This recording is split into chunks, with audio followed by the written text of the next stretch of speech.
It's going to it's going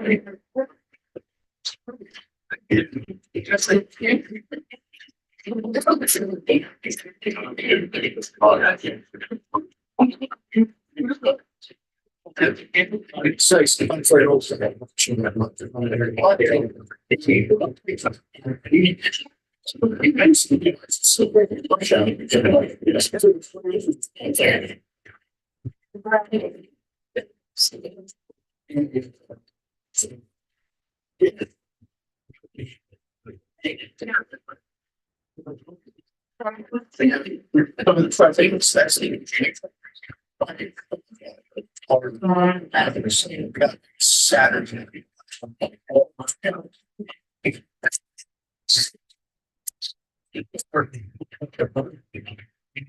It's great things.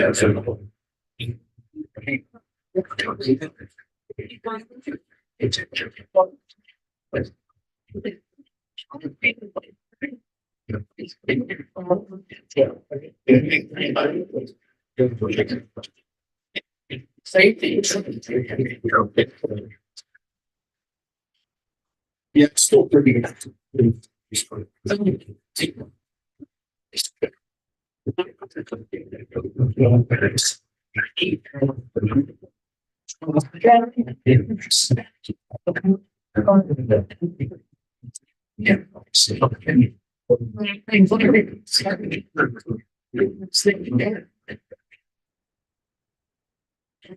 Well, it's going to be years. It's you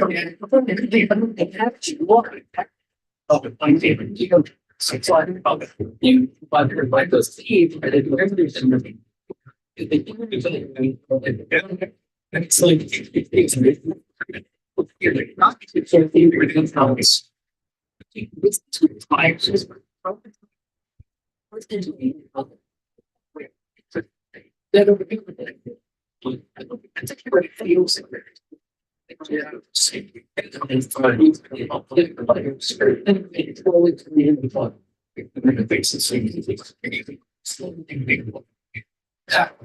this thing really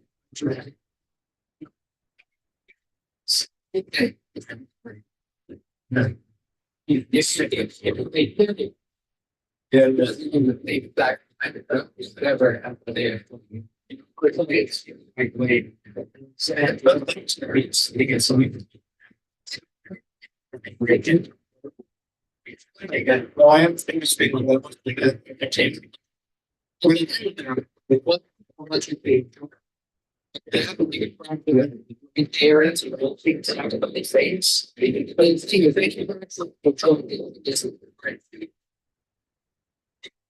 This is new share. And what it seems like it's an awesome place.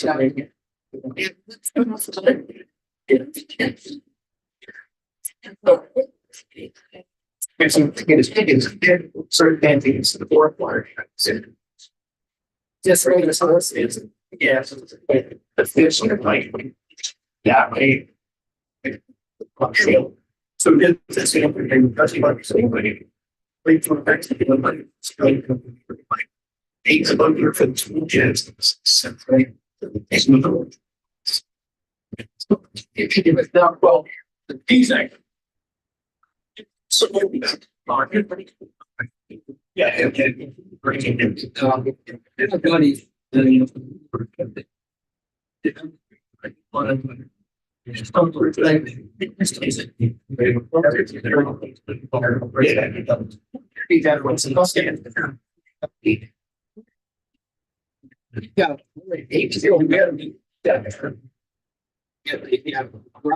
Yeah, so he got a lot of little line.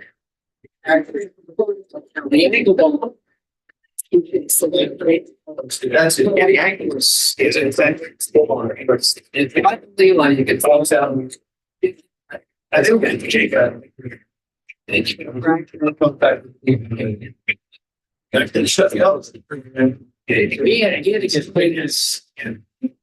That's pretty. So it's just like it's screen.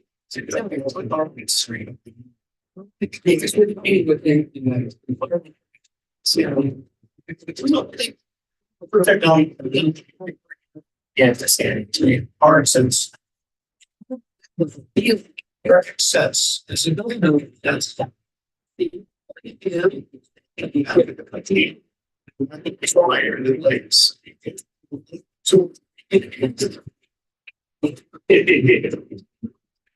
That's probably one. Yes, it is.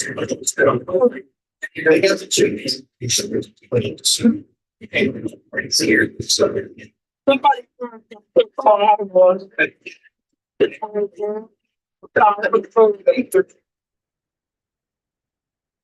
Yeah, we got. We talked about the north that we for the it's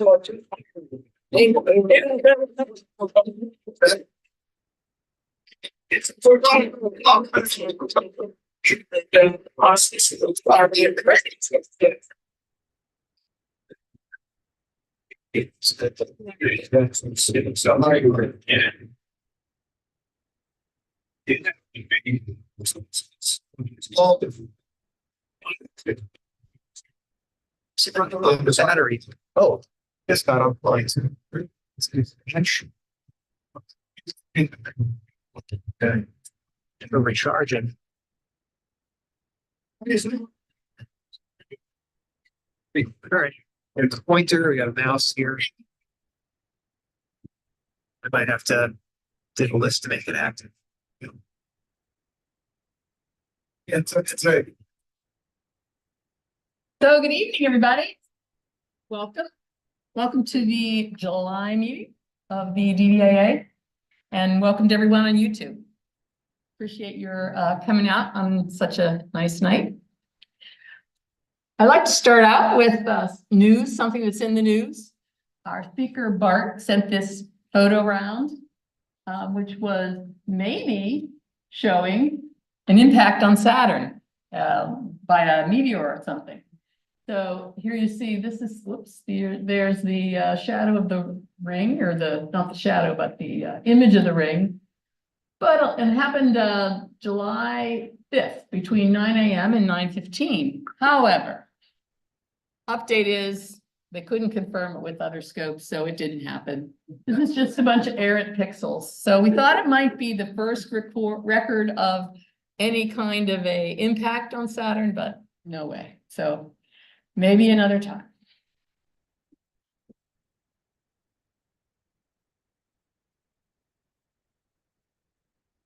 And as you saw, it's merch night. So no one here needs that announcement that our DVAA merchandise got delivered. But maybe some of you on YouTube ordered something, and if so, it's here waiting for you. Tom says that he'll have it if you want to show up at the next Valley Forge Star Party. He's going to bring it there, right? If they tell me they're coming. Okay. I will bring.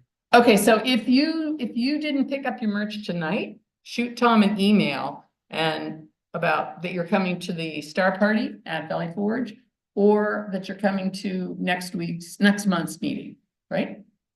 Okay. And another announcement, everybody who's wearing their new merch, we're going to take your photo at the end of the meeting. So hang around for just a second while we do that. All right. And is Daniel here? I didn't see him come in. Okay. So our new junior member, Daniel DB, has made the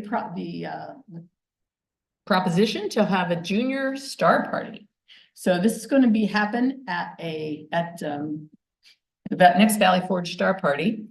So it'll be an event within an event, basically.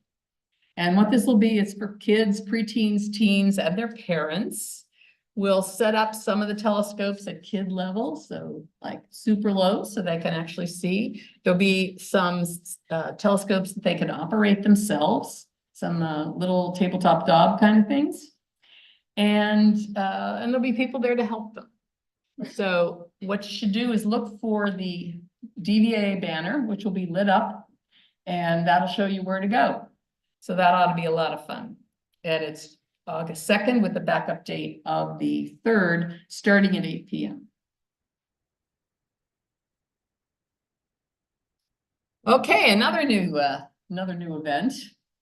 And this started from a conversation that Daniel and I had of what we could do to help new members find their way around a club that is pretty diverse with a lot of activities. And when you first join, it can be kind of overwhelming. So we're going to start to have quarterly Zoom meetings that'll just be basically an informal question and answer system. A question and answer session, sorry. So if you've had any of these questions like, how can I get help with my telescope?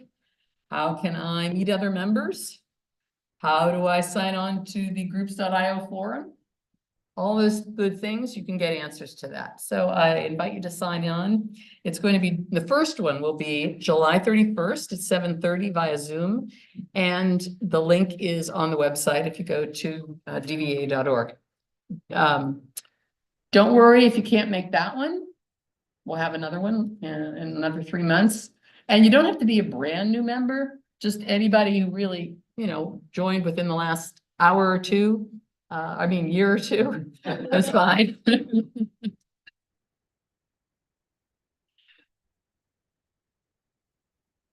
Okay.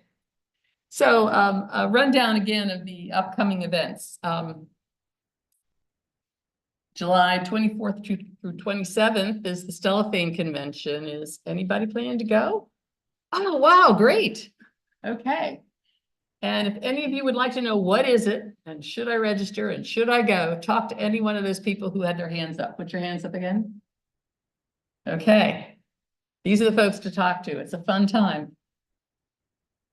Okay, July 31st, as I said, we have the quarterly Zoom. August 2nd is the public star party and the junior star party. And Dan, I just saw Daniel walk in. Where are you? Oh, okay. I already made your talked about your star party, but do you want to make a little announcement of what you plan to do there, or what we? Yeah. Got to come with the.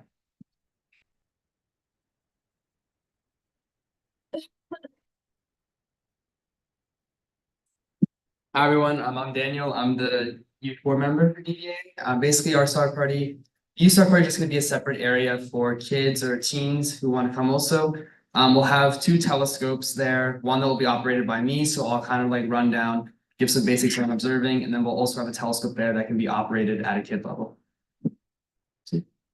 Okay, and made that. Look for the DVA banner, and it'll be lit with a red light, so you can find the area. And we'll have somebody at the welcome table to point out the area too. Thanks. All righty. Astrophotography workshop is August 2nd. August 8th is our next monthly meeting. We have a public star party at Fort Washington State Park on August 12th. And don't get this confused with the picnic that we have at Fort Washington. This star party is in the Hawk Watch area, and this is for members of the public to come, and we will set up telescopes for members of the public, just like a regular star party. But it's basically being hosted by the ranger at Fort Washington. And then we have solar viewing for kids at the North Wales Library. Barry Johnson is running that one. And we do need a couple of people with solar scopes to help him out. And then our last public star party is August 30th with a backup date of the 31st. And I put this here, this signal seekers model airplane field, because I realized that if you put that into a GPS system, they take you just to the right spot. That is, the signal seekers are the name of the club that maintains the model airplane field. So try it, it'll take you right there.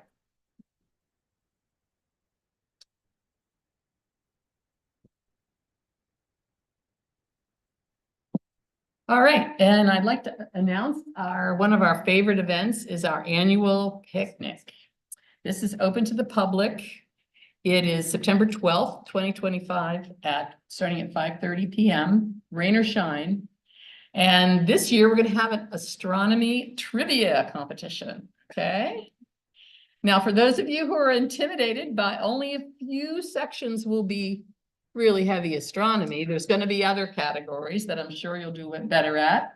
Sci-fi, DVAA history, space news, and famous people and telescopes, in addition to astrophysics. So come on down, it'll be lots of fun. We also have food, it's all free. We have door prizes. If you have a telescope, you'd like some help with it, you can bring your telescope and we can arrange for that. And weather permitting, we will stay late and do observing after all the pavilion activities. So most of the activities will take place in the pavilion, rain or shine, and only the observing is weather dependent. So I hope you can come. We always have a great time at that festive event. All right, I promised you last week a couple of more things about the member survey that we did, the satisfaction survey. So we learned from that survey that really only about 55% of the people only came to 0 to 3 meetings. So a lot of the people that filled out the survey, half of them at least, had not been to a meeting. That was not their main way of interacting with the club. Those who did attend monthly meetings came for the speaker, information about events, to socialize, and to ask questions and learn. So that's kind of as expected. This one I really liked, featured presentations at the monthly meetings. This is the number that said they were pitched about right for the audience. Not too hard, not too easy. The green is too technical and the yellow is not technical enough. So this is just great, because the last time we ran this survey, I think it was about only 3/4 said it was pitched right. So Jeremy, you're hitting the Speakers. hitting the ball out of the park. Thank Where you are the very yellow much. people here? Get a special meeting. Right, we're in the Goldilocks zone. And one question we asked was, what types of training should we offer you? And we'll use the results of this to decide which kind of workshops to offer next year, both the indoor workshops and outdoor workshops. But clearly, people were interested in learning astronomy software, locating stars and celestial objects, astrophotography, always popular, and use of telescopes. So those are the top 4, and we will definitely concentrate on those, trying to help you out with what you're interested in. And just a few quotes. In the newsletter for this month, there's a big section on all the different comments that people had. So please check it out. Just a few of them I picked out randomly. All of us need to seek out those without a name tag. Hint, not a member, and approach them. Bring them to the welcoming chair, chat, make them feel welcomed, and so on. I think we've probably all been in the situation when we came here as new members or very new astronomy enthusiasts. It's hard to meet people because you're just not a member of you don't know the lingo yet. So this comment kind of struck home with me, because we all have to help with that. We all have to welcome new people and bring them into the group and let them know how to get involved. And that's one of the things we're going to try to do with the new member Zoom as well. Someone else said, would be interested to have hands-on activities at the monthly meetings to go with some of the presentations. And I think our speaker tonight must have been knowing about that, because I saw he had some kind of a demo. Maybe you have it. Leo, don't you have some sort of a demo? Yeah. Okay, so you're going to get your wish, whoever you are. As a beginner, some of the terminology is tough to decipher. Would love a basic terminology workshop, so we'll work on that. This one I loved. Make it compulsory for all members to upload their photos in the member directory to facilitate and improve networking. I don't know how to make it compulsory, but it's a good idea. Find people, or I don't know. Let me work on that. They don't even put an embarrassing picture of them. Oh, that's a good one. Okay. And last, education resources and discussions to help persons to build instruments. Oh, you like that one, Tom, right? Yeah, so telescope making was such a big part of this club for a long time, and then as it became easier to purchase scopes that were already put together for you, I think that got to be more popular. But I'll tell you what never goes away is the need to maintain your scope. So, and that's sort of close to making it, right? So anyway, I leave that to people that are better at it than me to figure out how we'll follow up on that comment. All right, now we have reports. Could I call on Brian, our welcoming chair?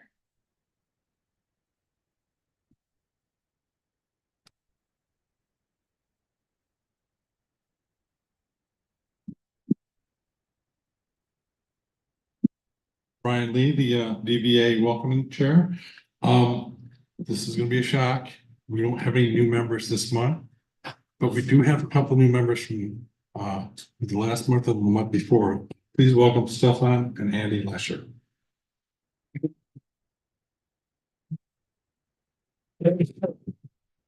Is there anyone else here who is new this week? I mean, new this month, for first time here?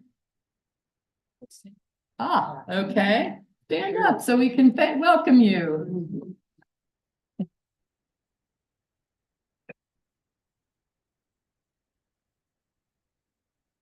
Very good. You see who they are? Let's say hi to them after the meeting. Great. Okay, any other reports that anyone wants to give?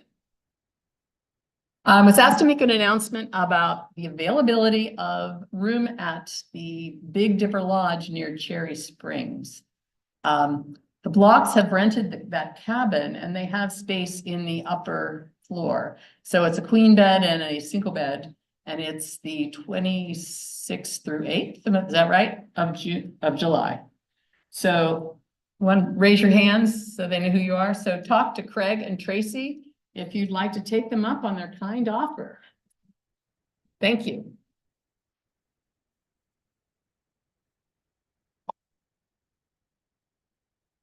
Okay, so now we need to congratulate Leo for his winning the second place in the DVAA Youth Awards. Leo is a Springside Chestnut Hill Academy's junior, and he's here with his parents and his teacher, Alyssa Sperling. Stand up and say hi.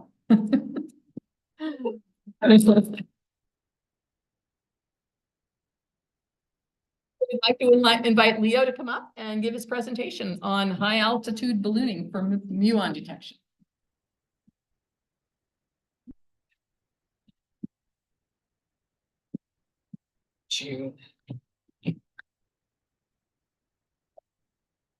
Pocket for this? Yeah, sure.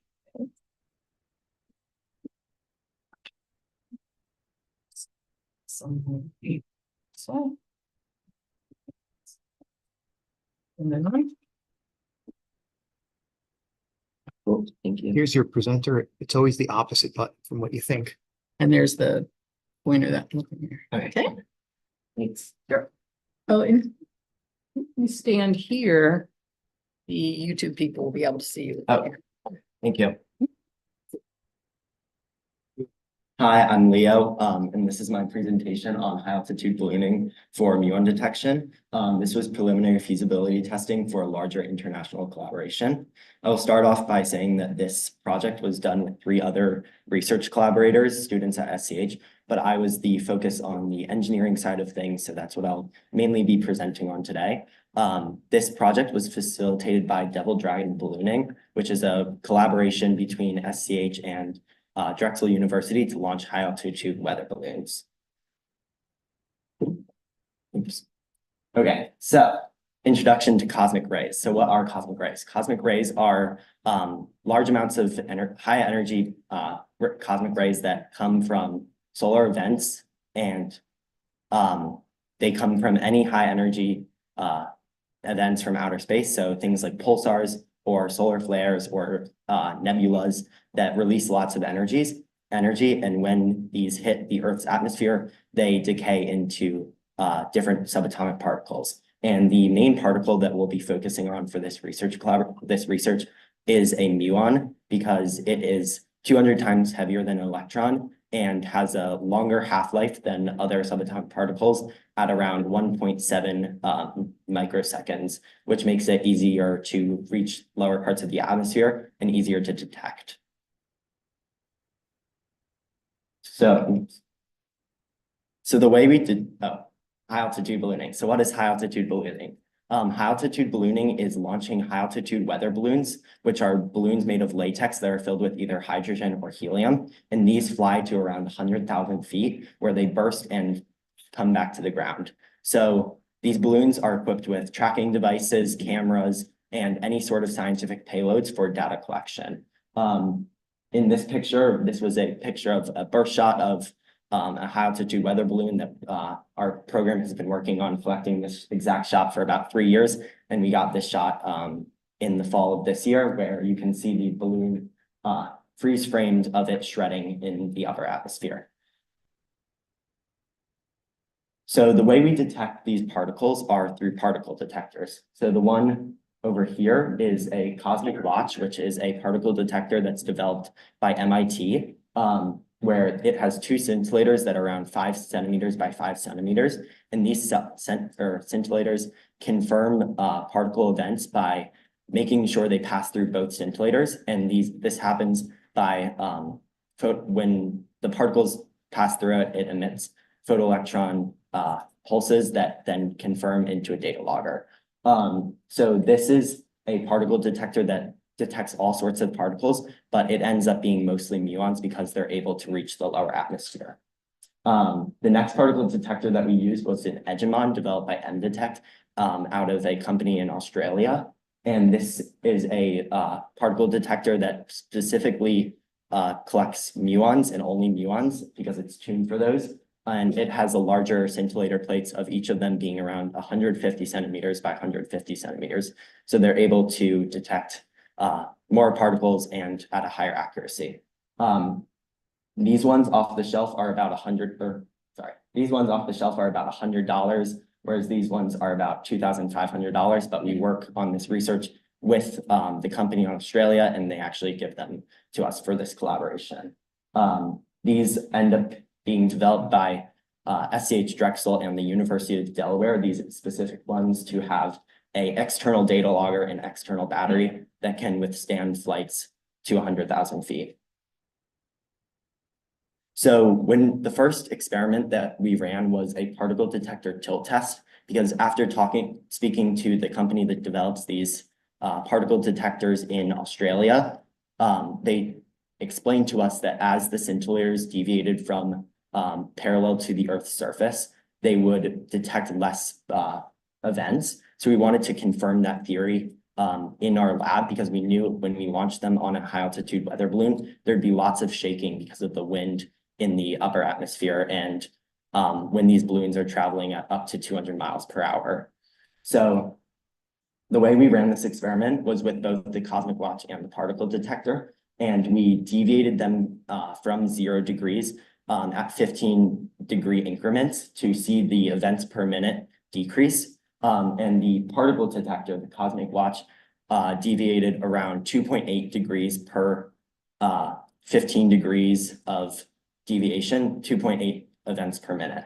And the muon detector, the Edgemon, deviated about 18 events per minute per 15 degrees offset from 0. So that proved to us that we needed a way to stabilize these particle detectors in the air in order to ensure the highest accuracy of event counts during flight. So the way we did this was by prototyping with a smaller accelerometer to confirm that we were able to passively to stabilize these things at high altitude. So a lot of research was done to see how other people are stabilizing other devices in either airplanes or high altitude weather balloons. And all of the methods either involved some sort of pendulum mechanism or electronics that measured the deviation in angle and then tried to correct that with some sort of servo or motor. But when things are going up to 100,000 feet, there's lots of external conditions such as temperature that can make electronics fail in the upper atmosphere. So we wanted to develop a way to stabilize it that would be as reliable as possible, cheap as possible, and low effort, or not low effort, but in order to not fail and ensure reliability. So we looked into passive stabilization mechanisms and eventually decided on a 2-axis passive gimbal system. And instead of trying to develop something for the prototype ourselves, we actually ordered a 2-axis gimbal system that you might have seen before. It's actually a baby bowl that they sell to toddlers to keep their food stabilized. And you can see this little cartridge in the middle is staying relatively close or stabilized to the ground when you move it around, which conveniently worked out in our payload. So I modified this to fit a 3D printed housing that contained an accelerometer, a real-time clock, a data logger, and a battery that was able to be flown up to 100,000 feet.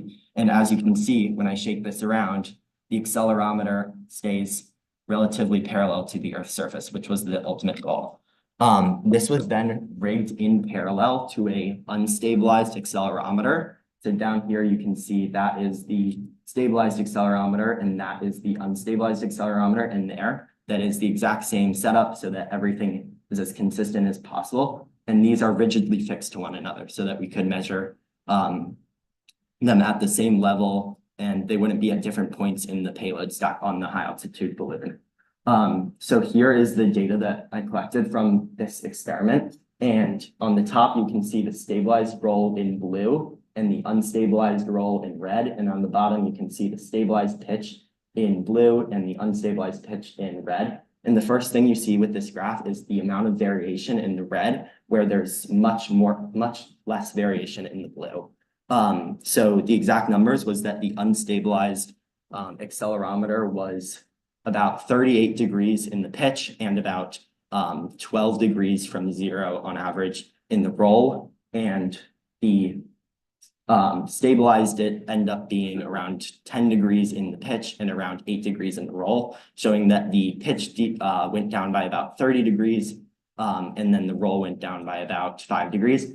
This is most likely due to the rectangular configuration of the payload, and it was bird caged from 4 points over here. So that would mean that the roll is more likely to contain less stabilization or less deviation from 0 automatically. So this proved that it was feasible to stabilize different electronics at high altitude. So that was very exciting for us because using an off-the-shelf product that was not intended for 100,000 feet is very exciting that it worked in our applications. So the next thing to do was to determine if these cosmic watch particle detectors would actually work at 100,000 feet and not fail due to things like data logging and storage on the SD card, and also that their battery wouldn't die at 100,000 feet because of the temperature, and that it would be able to record continuously for 200 minutes, which is around the duration of our flights. So this graph over here shows the muon detection events per minute compared to altitude. And as you can see, as the altitude increases, so does muon events detection until around 18 kilometers, 15 to 20 kilometers, where we observed something that has been previously researched called the Regener-Pfotzer maximum, where this is where secondary cosmic rays start to decay, which shows that there's this cosmic watch is able to confirm prior research and see that it is working. And yeah, so as you can see, past the Regener-Pfotzer maximum, there actually becomes less muon events per minute until we burst right around 25 or 28 kilometers in the air. This graph is the same exact data, just compared to minutes since first data entry. And I actually think that this is much more interesting. As you can see, we still ascend as we are ascending, muon detection events per minute increases right until the region reflector maximum at around minute 130. And then we keep going, and right around minute 180, we burst. And then as the balloon is descending, it re-enters the region reflector maximum, where you can see another spike in particle detection. And then it comes down and continues to fall, which is super interesting that we're able to observe that brief period of time where it's falling through space at around 30 meters per second. And we are able to detect that event of repassing through the region reflector maximum. So this confirmed that these particle detectors were able to work at 100,000 feet for 200 minutes total, and they would be feasible to use in future experiments. So once we knew all of that, I started to design a stabilized detector carriage, so a way to stabilize these cosmic watches at high altitudes. So this is the final design that was CAD'd and then 3D printed and manufactured in-house. And I actually have it with me here with this cosmic watch in it. So as you can see here, this is the cosmic watch. The scintillators are in here, and then the data logger is in here. And you just reach your hand inside of here and turn it on, and then it starts recording. So as you can see, as this payload starts to shift around, oops, the satellite got tangled. This usually gets taped down. Sorry.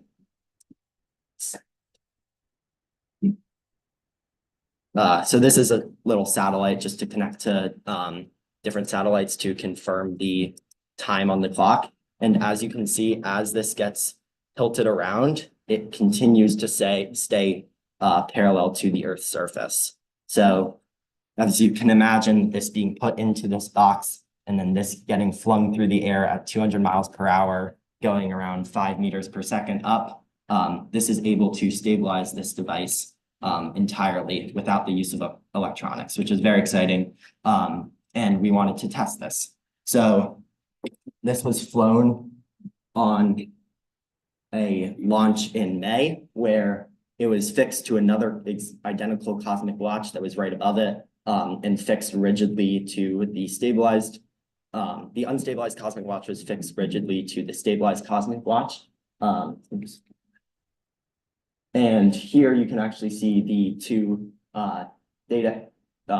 SD card data entries compared to one another. So in the light blue, you can see the unstabilized cosmic watch count rate, and in the dark blue, you can see the stabilized cosmic watch count rate, where you can visibly see the stabilized cosmic watch count rate is significantly higher above at each time interval, showing that it was actually able to record more events per minute. The stabilized cosmic watch was able to record more events per minute, proving that based on the tilt test that we were able to stabilize it, and it was recording a higher accuracy of events. So this was actually proven by a statistical test that we ran, where the p-value turned out to be 5.8 times 10 to the negative 10, which was very significant and showed that it was very feasible to stabilize these devices in high altitude, and that the stabilization mechanism could be used for other electronics that needed to be stabilized at high altitudes. So the next thing that we did was we launched the Edumond M-Detect, which I talked about earlier, the bigger, more expensive particle detector that primarily targets muons.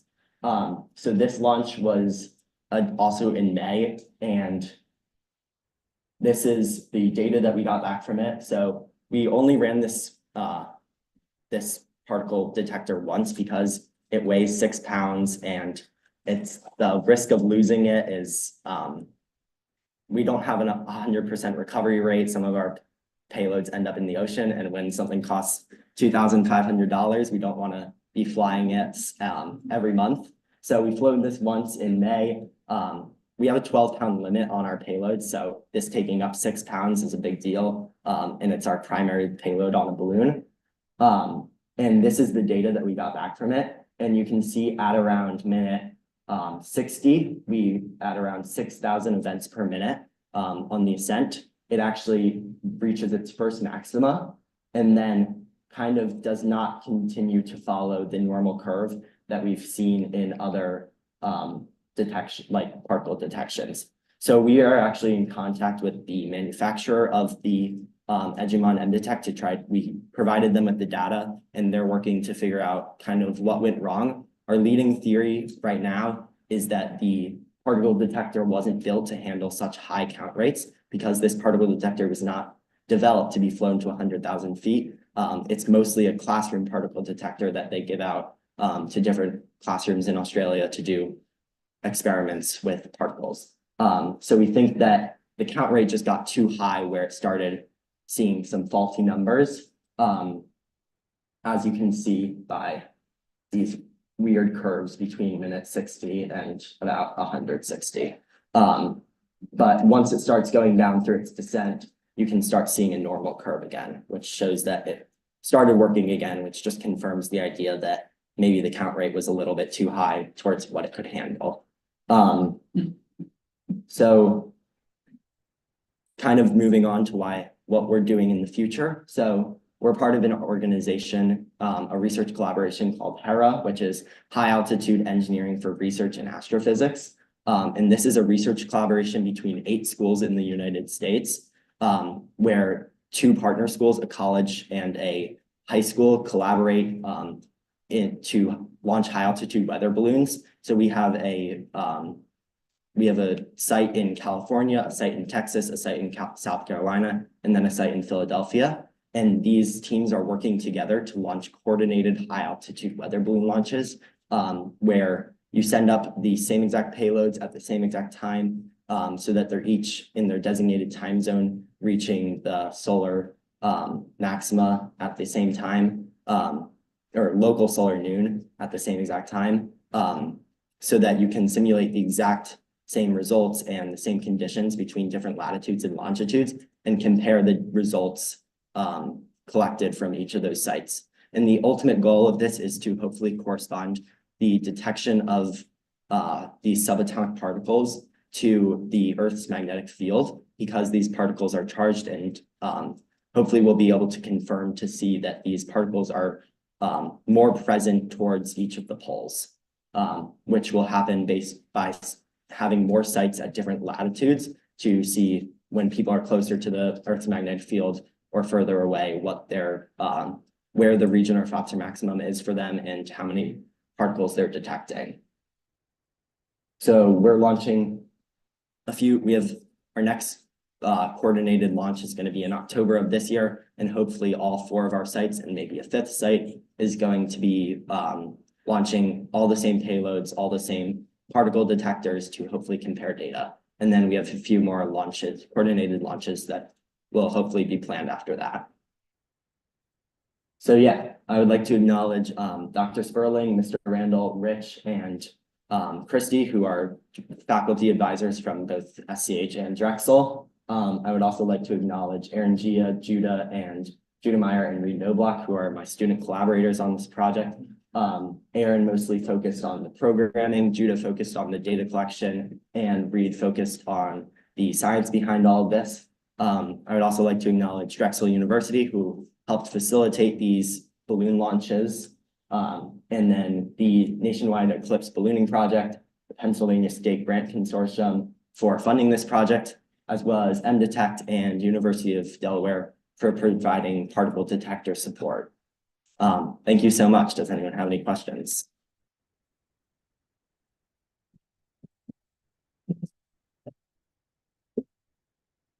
Yeah. Where in the Philadelphia area do you launch? Try that again. Yeah, so because winds blow from west to east, we actually have to drive far west and then launch them and then plan for them to land around us, so that if we launch from where we are around Chestnut Hill, they'll land in the ocean.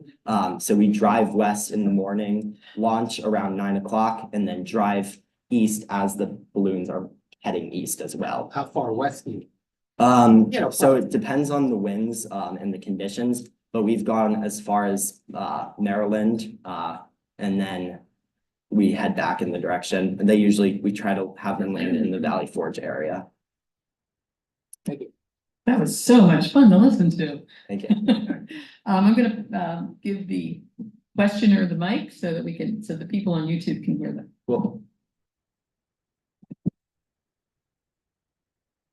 For a great presentation. What inspired you and your team to study nuance?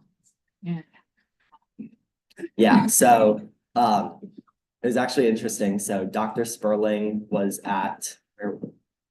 you were at LIGO and you met the person that develops these particle detectors.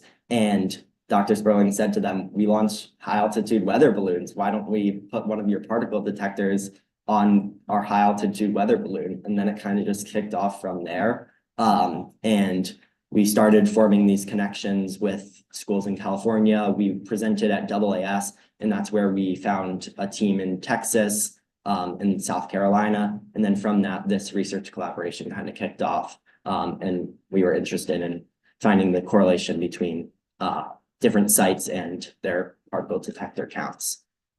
And then where you can follow us. So Devil Dragon Ballooning has an Instagram page, and there's also a website. Our club has a website for Hera, which we can find a way to share out. Yeah.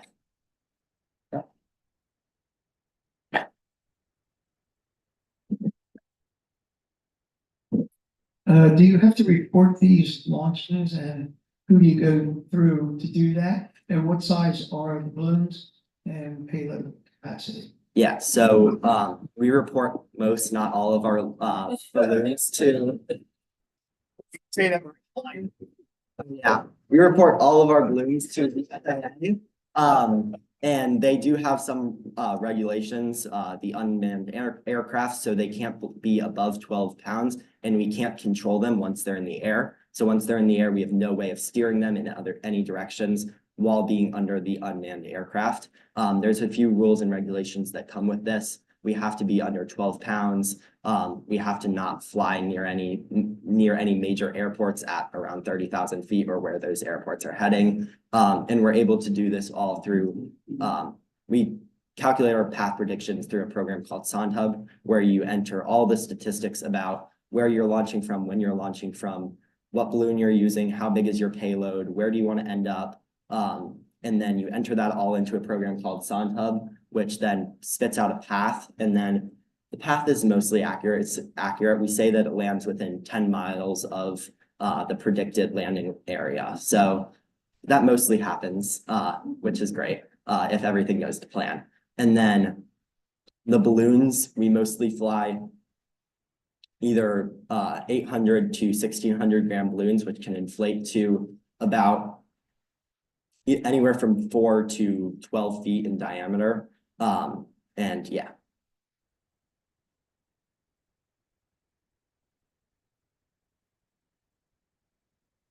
So clever with the baby bold of double equal system. Gyroscopic stability. Are you talking about like in the z-axis? Like, Yeah. yeah, so because the spin of the actual device doesn't really matter because the particles are coming from above and not through the side. So if the device is spinning itself, it wouldn't really matter. We do have these things spin in the air, but the z-axis was kind of ignored because of this, because it's fixed on one axis where it's passing through, and anything that's coming through that axis is still going to be picked up. But we also use like swivels on the balloon to try to mitigate spinning as much as possible. Yeah.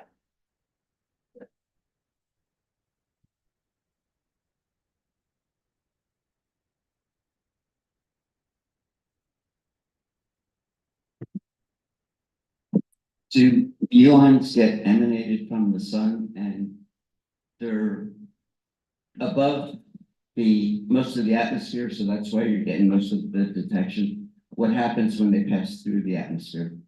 Yeah, so muons can come from the cosmic rays that are coming from coronal mass ejections from the sun. So mass that's emitted from the sun can lead to these particles that are, oops, lost it.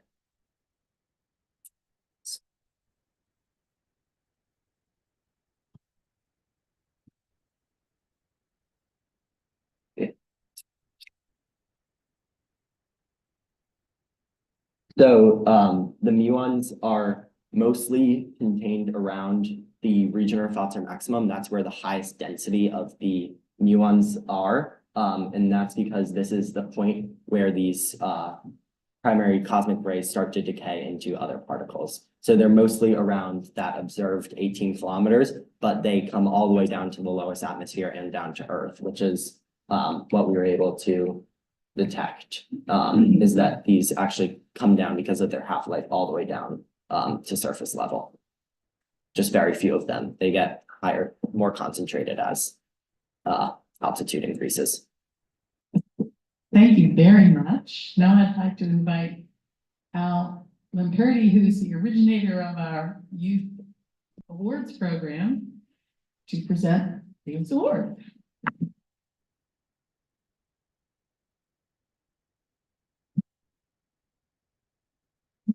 Leo has several perks for being a youth award winner. One, he has the opportunity to present the work to you, the membership. Two, he gets to put on his college application next year. Three, he gets a complimentary year's membership to the DVAA. Four, he gets a certificate signed by Jan Rush, our president, a valuable collector's item. And then most importantly, there's a little check that can put into your college education. Thank you.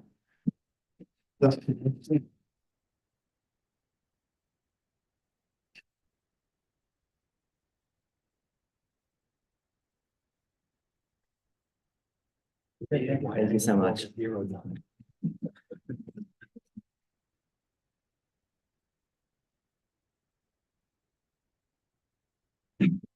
Thank you.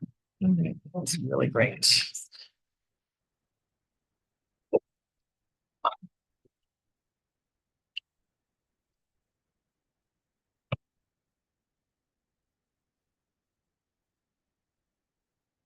Okay, while I have the mic, I just wanted to mention a couple of things I forgot to mention before. There's a couple of objects over there, a 4.5-inch telescope and a photography tripod. And these were donated to us. We would be happy to make them available to you at, if you don't like the prices that are on those objects, make me an offer. Okay, now I'd like to call on Jeremy to introduce our featured speaker for tonight. All right, thanks, Jen. Tonight we have one of our returning champions, Bart Freed, a man who needs no introduction. Thanks. Bart is a DVAA Life member. He's an institution within our institution. He's been a member since, maybe I won't say how long. 1983. 1983.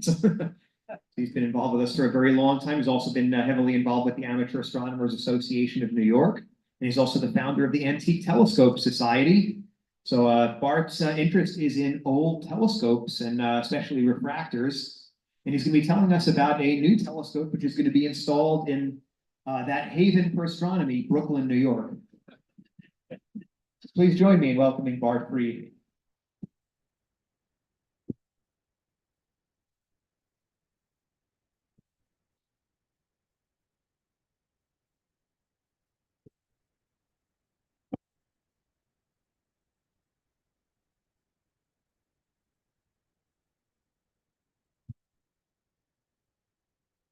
It's always the opposite of what you expect. There you go. How's it sound? Good? Okay, perfect. That's a tough act to follow, that last talk. I want to know what that kid who took first prize got. What did he do? Land on the moon or something? You know, that's a tough bar. This is a long talk. It won't be that technical. But I think there's something for everybody in this talk. Okay, so I'm going to get started right away. Coming to a city near you, a new 30-foot, 9-meter roughly observatory dome. That's a big dome. This, The opposite of what you expect. okay, let's go the other way. A little bit of background. In 2012, the Pioneer Works was founded by an artist in Brooklyn, New York, Dustin Yellen, who bought this building. Dustin had actually been a customer of mine in my working life. The Pioneer Works was formed as an artist and scientist-led 501c3. It's a nonprofit. It's in Red Hook, Brooklyn. And they foster innovative thinking through the visual and performing arts, technology, music, and science, which is an interesting conglomeration here. And this is what the building looked like when Dustin bought it. A little shabby. It was originally the Pioneer Ironworks, founded in 1866, and that's what they started out making, steamrollers. That was the state of the art in building roads in those days. I came across this photo from 1904, and you can see, let's see if I get the right button here. Right here, it says Pioneer Works. You can see the KS. This is actually the Pioneer Works building, and there's the chimney, which you'll see in other pictures. Oh, one thing I liked about that picture, I like the way the workers, they're pretty well dressed, you know, with vests and hats, and you know, and these are the guys doing the work. So this is what the Pioneer Works looks like today. They built a beautiful outdoor garden. They have very fancy soirees for $2,000 a plate and things like that to raise money. Well, it's New York, right? And this is what the inside looks like today. It's been renovated. They just spent close to $30 million. They had to buttress the floors. They redid all the woodwork. They put sprinklers in, rewired the whole thing, new HVAC system. And over here is the beginnings of what is now already a 5-story elevator. We'll get to that in a little bit. So this is Professor Jan Levin. She's the go behind this whole project. She's a science and STEAM education advisor at PW. PW's Pioneer Works, not Plymouth Whitebush. Right? Founding director of sciences. She's an astrophysicist, author, the Claire Toe Professor of Physics and Astronomy at Barnard College of Columbia University. Do you know her, Jeremy? Met her. You met her, okay. She's a real dynamo. The black hole blues. Yep, she did. Thank you. So she had some sentimental inspiration. She did her undergraduate work and graduate work at Columbia. And on the right is the Rutherford Observatory.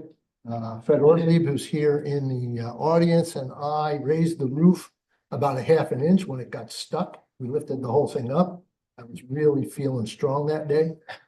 And so it used to be this beautiful Clark refractor, 12-inch, built in 1927. And she used that as an undergraduate. She remembered it and thought how inspirational it had been for her career. So around 2015, she decided that Pioneer Works needed an observatory. I offered this particular telescope, which is sitting in pieces in our garage in New York. I offered to donate it to her and suggested that she put it in a roll-off roof in that lovely garden that you saw in the previous picture. But that didn't happen. Janice said, look, I want iconic, inspirational. Everybody's got to be able to see this thing. I want them to be able to see it from Manhattan and all over Brooklyn. We're putting it on the roof.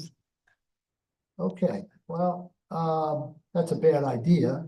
So she said, what size large refractors are available? And I said, it's going to cost you millions to put it on the roof. You need an elevator. It's got to have ADA compliance. It's Americans with Disabilities Act for any new construction. Right? You're going to need a whole new roof, and you're going to have to support this big telescope. And why don't we put it in the garden? And she said, but what can we get? What's available? So I said, well, there's a number of telescopes, and I actually did have a list of available telescopes in that size range around the country. And I said, all right, I'll get to work on it and see what we can come up with. So she, at the same time, got a hold of some architects and came up with some preliminary concepts of what this thing might look like. And this is not far from what it probably will end up looking like. So one of the telescopes I had was on a list that indicated there was an observatory at the Tiffin Rangers, the Tiffin Boy Rangers, in Tiffin, Ohio, at a place called Camp Hertzer, which is their summer camp for these Boy Scouts. And sure enough, in the back of that building, out in the field, is the Ballwright Observatory in Tiffin, Ohio. The dome, although it's identical for those of you who have seen ash domes, it's identical to it, except it wasn't built by Ash. It was copied by the Seneca Metal Fabrication Company. And inside that beautiful dome is this beautiful 12.5-inch diameter f/15, that's the focal ratio, f/15 refractor, the lens made by the John A. Brashear Company of Pittsburgh. And the telescope itself was built by Warner and Swayze of Cleveland, Ohio. So they're basically shopping local, whoever bought this thing at the first instance. Another picture, you can get a feel. I'm standing there taking this picture, so it's about 12 feet high at the pivot point of the right ascension axis and the declination axis here. I think the tube is about 15 or 16 feet long. Another feel for it. You can see how many steps there are on the ladder just to get up to, if you want to read these circles or if you have to do any work on it. Now, this plaque says the Emerson Macmillan Telescope, 1895, and James Ballwright. Well, James Ballwright had nothing to do with the telescope. He's the father of the guy who paid for the second refurbishment, and that was Doyle Ballwright, and that's from the Ballwright Potato Chip Company of Ohio. They paid for the refurb. You can see the business end of the telescope where the eyepiece would be. It is a 1 1/4 inch. There is a 1 1/4 inch eyepiece holder. It's also a 2-inch eyepiece holder. The finder on there is a replacement, as is the clock drive. This clock drive wasn't actually functioning when I went out to check the lens and see if this telescope was going to be useful for our purposes. Just a little DC motor and I'm sorry, an AC motor, and but it really wasn't functioning properly. Things were gummed up. It hadn't been used in about 12 years before I got there. Now, the this is the dew shield or sun shield, right? And it's held on, it was held on by these pads. They're just friction pads. And when we went to pull it off to examine the lens, 5 bats fell out. So literally bats in the belfry, you know, and they were blinking and looking at us like, well, hey, it's daylight. Who's waking us up? So we just kind of scooped them up and gently put them outside and let them, do whatever it is that bats do during the day. Well, I guess sleep, actually, if they're not disturbed. And here's the actual objective lens. I mentioned it's a 12.5-inch diameter. It's a very special lens. So telescope lenses are generally 2 pieces of glass to make them achromatic, and that brings the colors mostly all to the same focal point. But that works if it's going to be for visual use. If you're going to do photographic work, you need a different set of 2 elements to bring blue light to a focus, because in the old days, blue photographic plates were what was the most sensitive. So if you were doing photography, you weren't doing visual work at the same time. It's impossible. But Charles Sheldon Hastings, who was John Brashear's designer, came up with a solution. Rather than having to have 2 separate lenses, He came, and in some cases, they had some designs where you would flip an element around to make it photographic versus visual, but they really didn't work that well. So in this case, what he did was he came up, oops, sorry, too quick. He came up with a fast or quick release system to separate the front element, which in his case is a piece of flint glass, which is essentially lead crystal. And then the second, you can just barely see the second cell behind it. So it's like a double cell, and the crown element is attached into the front of the second cell. So you loosen there are three of these knobs, they swing out, and you pull off the front element and you replace it with a photographic flint. So you have a visual flint and you have a photographic flint. We could not find the photographic flint. We only found the visual flint. Chris Ray, who lived in Swarthmore, I don't think he was a DVAA member. I think he was a Rittenhouse member. Chris Ray went out there in 2000 and cleaned the lens for them. And he made an interesting note, and I have his notes. And he said, beautiful beveling of the glass fits precisely in the bronze cell. And you can see the two split cells. He shows how the front element is a meniscus flint glass. And he says, there's a slot cut in the front, which we see, and these flip out. These are the knobs that hold everything together. Here's the crown glass. The flint glass is in here. And he figured it out. He said, the front flash can take off the lens in a few seconds. He said, for cleaning, or maybe another lens could be inserted for, say, photographic work. Well, that's exactly what it is. So this lens is called a Hastings-Brashear photo-visual lens. And only about 5 or 6 of them were ever produced. But they work really well. So who was this guy on the nameplate, Emerson Osiris McMillan, who died in 1922, but you get your name on stuff basically when you give a lot of money. That's, that's the way. And you can see that this guy, this is his office, and it's pretty swanky. I think he must have had a lot of money. He's a classic American rags to riches story. After the Civil War, he built a financial empire, and in 1895, he meets a guy named Julius Stone, who's a friend of what was the Agricultural and Mechanical College of Ohio, and now it's Ohio State University. So Stone convinces him that he needs to fund a new observatory for the university or the college. McMillan, as far as I know, was scientifically oriented, but more in chemistry and geology and other things, although he must have had some interest in astronomy. But by 1901, McMillan found himself atop of really a lot of money.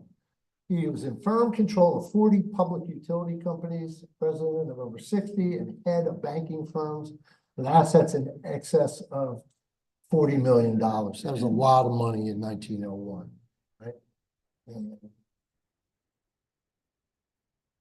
Now, the guy in charge of the astronomy department, in fact, he was really the entire astronomy department, was Henry Kerwin Lord. So H. Kerwin Lord. He taught astronomy, mostly though, he taught astronomy in relation to civil engineering and to basic, well, for civil engineering, you need to know, in many cases, you're doing, trying to think of the word, surveying, for surveying work. So most of his students are learning surveying type astronomy.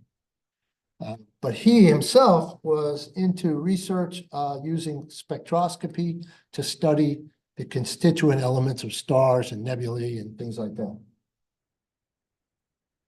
So he talks McMillan into buying this telescope, which is a stock, as it were, number 5, basically a 12-inch standard Warner and Swasey refractor. And there are about 7 or 8 of those that were built in that range. And he also talks him into paying for the observatory itself. And this is what the observatory looked not long after it was built.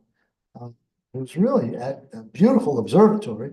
It also had a couple of transit instruments for doing positional work.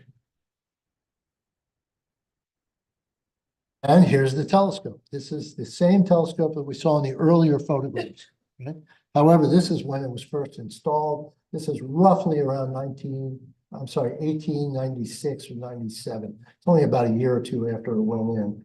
And you can see at that time, they were using oil lamps. You got a little oil soot on the walls there, right? And they didn't have a bat problem yet.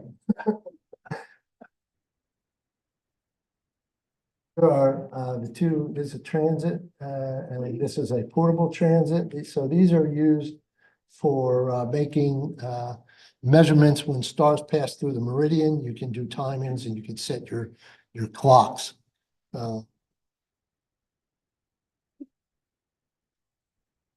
So in 1900, we noticed in this dated picture that there were some unusually long control rods.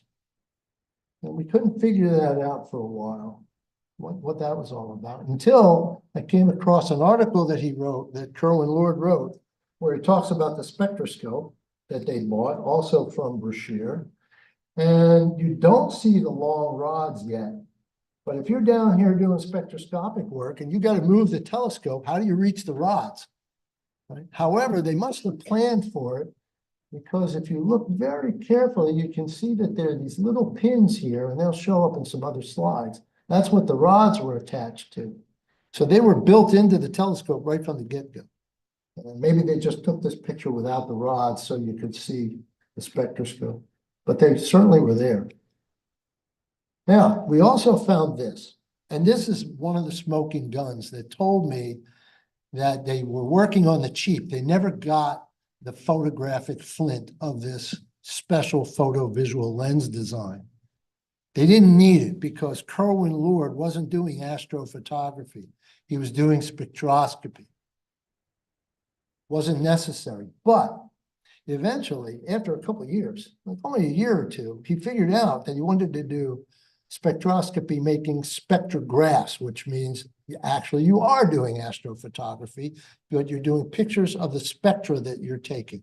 So for those who aren't familiar, the spectra is basically, it's a rainbow with a lot of little lines in it. These lines are a barcode that tells you what the chemical elements are that's causing the rainbow. So the light source tells you what the chemicals are that you're looking at. Okay, so we found this correcting lens for the Macmillan telescope. Well, it's not really for the telescope. It's too small. What it is, and it showed up in another paper that I found, it's the correcting lens to put in front of the spectroscope, because Kerwin Lord was getting blurring of his spectrographs out near the edges of these long exposures. And so putting the correct, he called Brashear up, or sent him a cable and said, hey, we got to fix this. What can you do? And Brashear said, well, we'll design you a correcting lens. And they got it, and we have it. So it's just really cool. What we don't have and haven't found is the spectroscope, which would be monumental if we could find that. So in 1914, things are still going well. They have cars. Look at that. And the observatory is still looking in very good condition. The trees around, the trees around it though are starting to get a little tall, and I don't know if that was part of the problem later on, but this is 1938. They had women in the college by then, which is great, and that's the original Warner and Swayze observing chair that she's actually standing on, but that's a seat. And in 1940, you can see the trees nearby are getting even taller. Yeah, anybody remember Alan Hynek, J. Allen Hynek? Anybody? Nobody? Yeah. Okay, yeah. He was the, what was that movie? close encounters of the third kind. Well, he's the one that came up with the third kind and the first kind and the second kind. The first kind was, we think you're there. We get some contact. The second kind is we've actually made contact. And the third kind is we're now pets for the aliens. So this photo appears to be taken after there was a refurbishment. Notice the color's different, right? So Brent Arkenau, a friend of mine and someone who went to school at Ohio State, said to me or told me recently, wrote to me that Columbus Astronomical Society, along with the department, got together and refurbished the telescope around 1950. So this picture is dated 1949, so it must have happened just a little bit earlier, but we're in the right ballpark. And that's Dr. Hynek here, and when he was young, before he had his beard. So this is the first known refurbishment, and the telescope is just over half a century old, right? But by 1975, look at the rather decrepit state of the dome. The windows are busted out. This place is in a shambles. It really started going downhill in the 1960s. And Ohio State's administration, in their wisdom, said, we're not putting another dime into this thing. And it just languished and fell apart. It's a real sort of a travesty in my point of view. And so you can see what the dome looked like from the inside. It was just full of holes by then. And in 1975, the telescope was given away. And here you can see it being removed. It really always helps to have one of these hanging. Okay, so where did it go? Well, it went to the Fostoria Astronomical Society and the city of Fostoria together. And they decided that they could refurbish it again and put up a dome, and the town would get to use it and the club would get to use it. But the telescope was sent there in 1975. It was sent to this place, which was the Union Carbide plant. We're still coming through here? Good, okay. In Fostoria. Where the telescope underwent its second refurbishment using volunteer labor, and costs were covered by this gent, Doyle Ballreich Potato Chip Company. And here's the names of the four people that actually did the work at the time. Unfortunately, the library in the town, they couldn't figure out where to put it in the town. And if they couldn't put it in the town, they couldn't spend town money to build an observatory outside the town. So there was no good site in the town, and they weren't going to pay to build the observatory outside the town. So what happens? As usual, nothing happens. The telescope gets taken apart, put in storage, where it sits for another 9 years. So after 9 years, in 1984, it gets donated again, this time to the Tiffin Rangers, along with Heidelberg University. That's Heidelberg, Ohio, not Germany.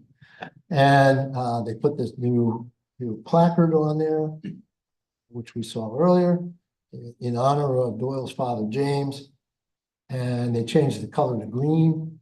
Now, this is the point where I came in. I knew about the telescope, and I started talking to Gary Beeler of the Tiffin Rangers. I said, Gary, you have a telescope here. You're not using it. You haven't used it in a decade or more. We want it. We're a nonprofit. You're a nonprofit. You didn't pay anything for it. Can you give it to us? And he said, sure. It'll go to a good cause. You're going to use it. You're going to put it up. Great. Somebody will be using it. We're not using it. Unfortunately, for reasons, they actually sort of changed their mind and said, well, how about some sort of donation? And we offered a donation in kind, so to speak, which came to, I think, $40,000 was the ultimate donation for the telescope, which actually is a bargain. Here's the lens. You can see, again, the three swivels, right? And it's a front load cell, which means that the glass goes in from the front. And again, it's good to have one of these floating around, right? So to take it out, this particular thing had a fork also, along with this kind of strange attachment. It's cherry picker, and so here goes the equatorial head. Made it outside in one big conglomeration. Here is the center casting, and out it comes. And then the base casting is unbolted. There's 4 bolts on an isolated pier in that particular dome. And it also fit through the slit in the dome, fortunately. And it comes and down it goes. So the total weight of the telescope, I think, is close to 8,000 pounds. So I think it's between 7,000 and 8,000 pounds. But the three castings, all by themselves, are over 6,000 pounds. Now, as I said, this thing had a fork attachment, which was really good because Alan Slisky and David Slisky, who were doing the restoration work, they came to pick up the telescope and they did the removal work. They came with a rental truck. So, but if you don't have a tailgate or lift gate, then how do you get all these heavy things on there? So fortunately, this thing had a forklift on it, and they were able to slide stuff right into the truck. And that part went very, well, actually the whole removal, I think, went very smoothly, except for the fact that there's a zillion screws. You know, I mean, really a lot of screws that had to be taken out, and a lot of them were rusty or painted over, and which means you can't get the screwdriver in the slot. Anybody who's done any kind of restoration work knows what that's like, right? And then it got to Waltham, Massachusetts, where they did have a tailgate, and everything went inside. And now it came time for the restoration. How are we doing for time? Good? 8:48. Is that good? Next slide, you got. More. Anyway, one of the things that was missing from the telescope, besides the clock drive, which you saw the ugly little one they had, was the finder, the original finder. Luckily, I have a friend, also an Antique Telescope Society member, who had bought a Brashear finder scope. It's a legitimate finder scope off of some large telescope that we don't know where it came from. And he was willing to part with it for this project. That's what it looked like originally. And it's interesting because it has a very early use of aluminum. Right? And aluminum was really expensive before World War I, World War II, when they changed processes. So this was sort of an experimental cell in this finder. You can see that it's got the flint glass in the front and the crown in the rear, which is a hallmark of the Brashear Company lenses. Here is the focuser. It does not have a focusing knob. Generally with finders, you focus it once and you never touch it again. So you don't need a focusing rack and pinion. And here's the parts, a lot of the parts from the focuser after they were polished and lacquered. This is part of the main telescope over here. And here's the finder after it was all completed. It really looks sharp. It's a great job. Now, the worm screw. This is the heart of the telescope in a sense, because it's what makes the telescope move. And if you can't track stuff at that focal length and focal ratio, you're out of luck. You're never going to move the telescope by hand. So you really have to have a working drive. And the way the drive works is you have this big gear, and you have it's called a worm wheel, and you have a worm screw. And the beauty of that system is that you don't get any backlash. You can't turn the wheel by design. You have to turn the wheel by the screw. The screw threads turn the wheel. If you try to turn the wheel by hand, you can't, because that screw is locked in there. So it can't go anywhere. Now, this is a problem. This is the screw that's gonna turn that really big gear, only it's all rusted. And the reason it's rusted is because there's a design flaw in Warner and Swayze's design. Well, it is and it isn't. So it's designed as an oil. It's supposed to hold oil to keep it lubricated. But the problem is, if that gets water in it from, let's say, condensation over years and years, and if you don't pay attention to it, well, oil is lighter than water, so the oil floats up and eventually floats out, and you just have a screw sitting in water, a steel screw in water, right? So what do you get? Well, you get rust, and there are ports for draining it and taking care of it, but nobody was taking care of it. So, for 12 years, nobody touched it really. And that's why it got all buggered up. So what Alan did was he found, luckily, the exact thread rod is still available. And he remade, first he cleaned the original one, but it's too rough. You really don't want it eating into the bronze gear, which you'll see a little bit later. So he ended up making a new unit. And here it is in process. And what he did was he cut the new all thread, and he bored it out and he used the original shaft, and he got that into the new threads. Kind of an interesting way to do it, rather than machining an entire new unit in one piece. Okay, so the focuser, right? So there's a big focuser. This is the very end of it. And a lot of the polishing work was done on a slow lathe. And there's not 100,000 little pieces. There's a lot of parts.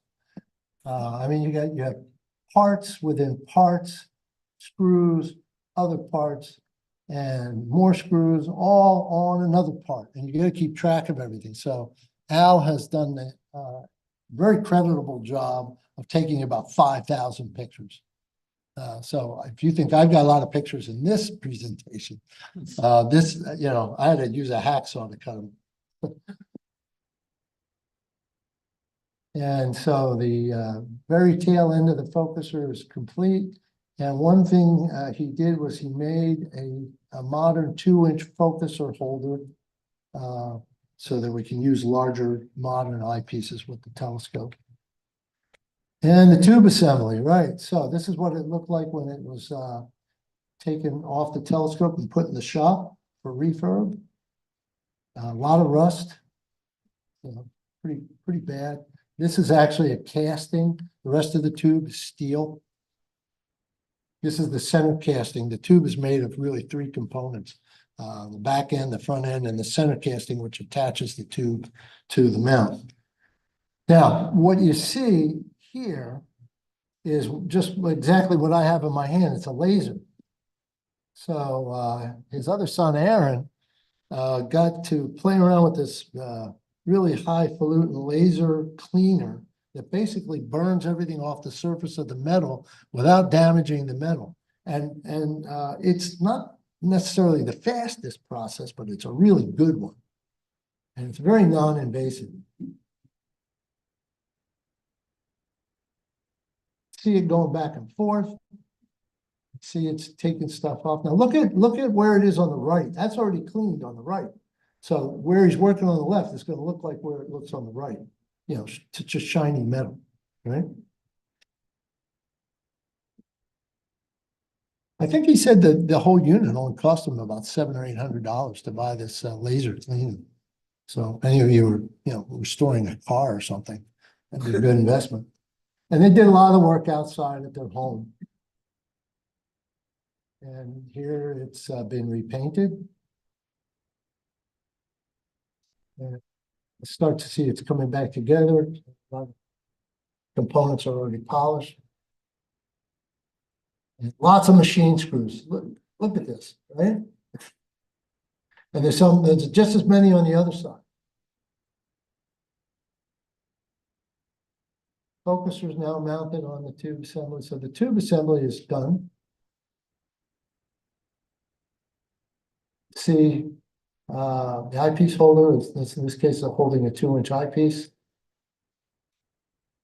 Now the fine motion controls, they weren't in terrible shape, but again, everything has to come apart. It gets clean and it gets, checked, make sure everything's working properly, and then it had to be polished and lacquered. A lot of parts.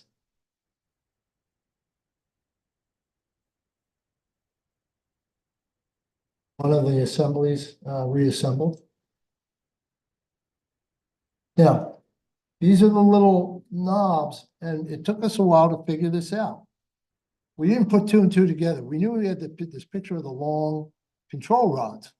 And we knew what the control rods were for, but when we looked at this, Al called me up, he said, what do you make of these? And I said, well, they're clearly designed to do something. They're clearly designed to turn something, and when you turn this, it's going to turn that. Other than that, I don't know what it's for, but we thought about it, and all of a sudden, one night I had an, epiphany and said, that's how they attached, or where they attached the extensions. There's another view of it.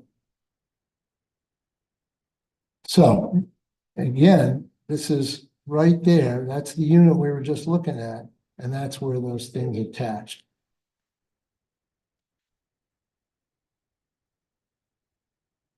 Beautiful work. Really, really beautiful work. Now, the large castings. Well, there's Aaron again with his laser Star Wars blaster, cleaning the thing. And, this guy's going loud, by the way. That's why he's wearing that here. And there's after it's clean. And then they primed it. They had this little pop-up outdoor priming booth, spray booth. Same thing with the middle casting.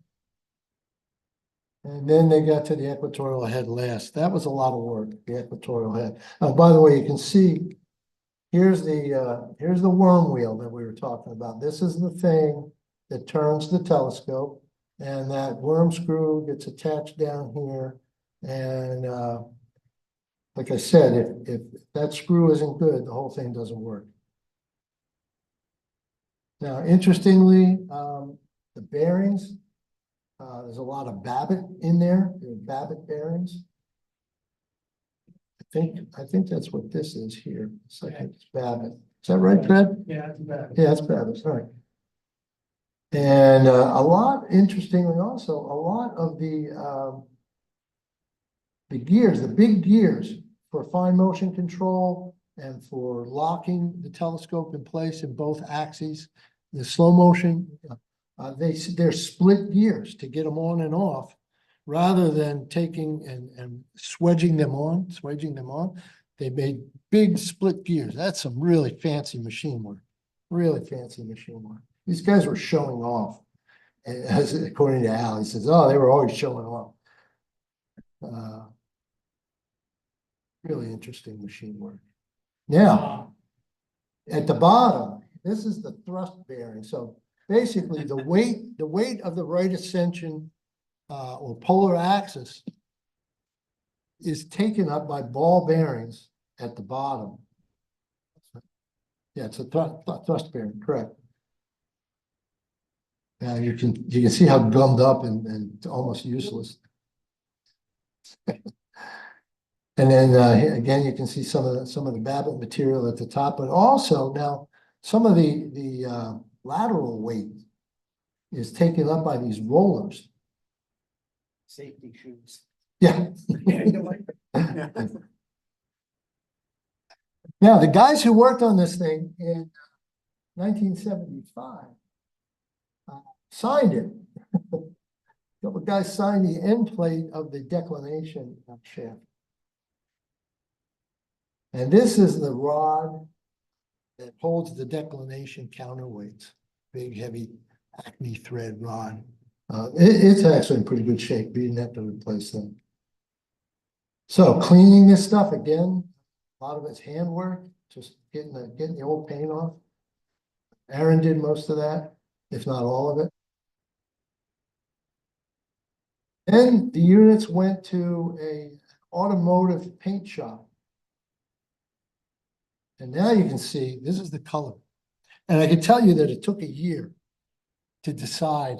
This is it's amazingly tough to decide what color you're gonna paint a telescope with the hopes that you're never gonna paint it again, ever. You know, or not in our lifetime, right? So, and this paint as a formulation, it's a really tough marine epoxy formulation that's geared towards lasting, you know, forever. And it has very good primer under it as well. Or. Yes. Yep, yeah, Waltham, Mass. That's where the guy lives. That's where Al Slisky lives and his family. We solicited bids from 4 people. Fred and I thought about it and declined. And a couple other people thought about it and declined, so Al ended up being the sole bidder on the job. And you can see the color is it's a round number 5020 ocean blue. It's really a nice color. I'll tell you what, it looks even nicer than I thought it would look. No, not cobalt blue. Be careful, Fred. Al may be listening to this live stream. Now, this is great. Look at this. This thing is called a setting circle. For those of you who don't know what that is, that's how you know where you're pointed at. In the old days, before computer chips, right? And there would be a little vernier scale, and you would line up the vernier scale and figure out what you're looking at, and you get your position.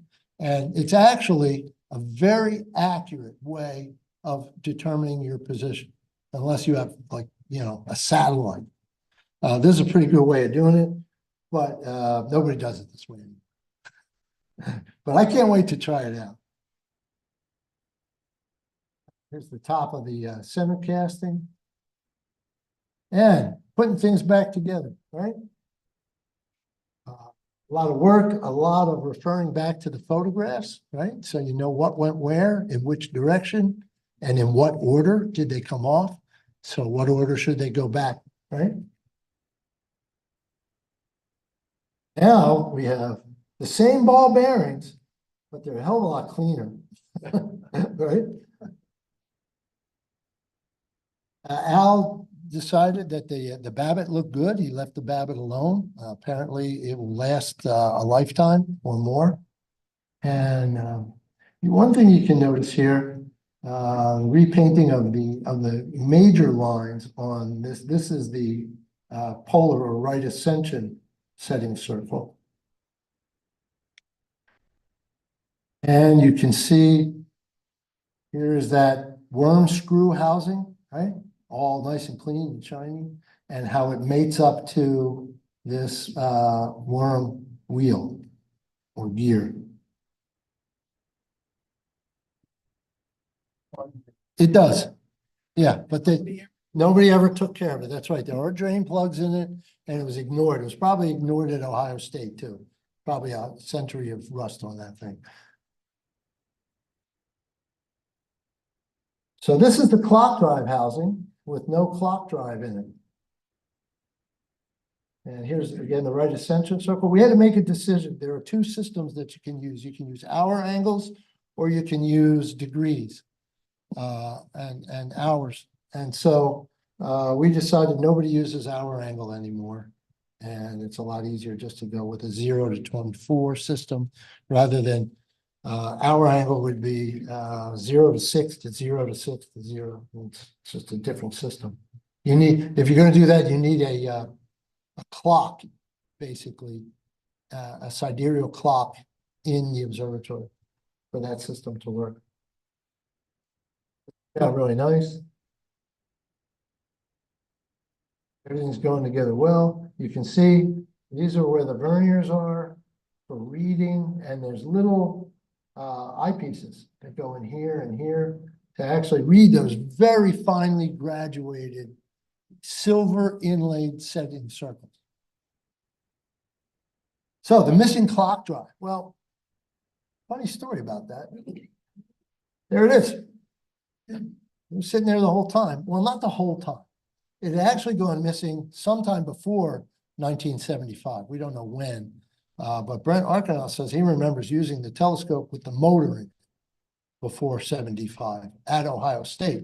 So clearly it had disappeared sometime before then. We don't know exactly. But I asked about it, and another gentleman involved in the project, Dr. Carl Wang, said, well, there is a clock drive, but they think it's from a chronometer. I said, you got a picture of it? He says, yeah, I think I can get a picture. So he gives me this picture. And I looked at this picture and I did a little bit of fast math. I counted 12 grooves in this drum.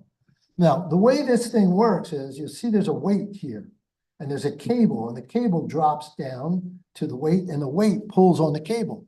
And that turns the drum here. And it's like the knee bone's connected to the leg bone, right? So it's connected up through a shaft to that worm housing, the worm screw housing, right? But there's also a regulating system based on the Watts steam governor. And it's a fly weight governor. And as it flies around and spins, these weights come out. And then there's a braking mechanism. So it's a feedback loop system. It spins around. If it starts to go too fast, it brakes itself, it slows down, it speeds up, it slows down, and just continues to do that until the weights get to the bottom. And then you use this highly technical way of winding it back up, and the whole thing starts all over again. Now, the other nice thing about this particular clock drive is while you wind it up, it actually continues to run. It's got some internal planetary gears and it keeps going. So it's pretty cool. So the thing's sitting there, but if it's got 12 grooves, that means that can't, and it's about a 4-inch or about a 3-inch or 4-inch diameter drum. It's about 12 feet of cable. Well, a chronometer is just this little gadget for recording time on a drum. And you don't need 12 feet of cable for a chronometer.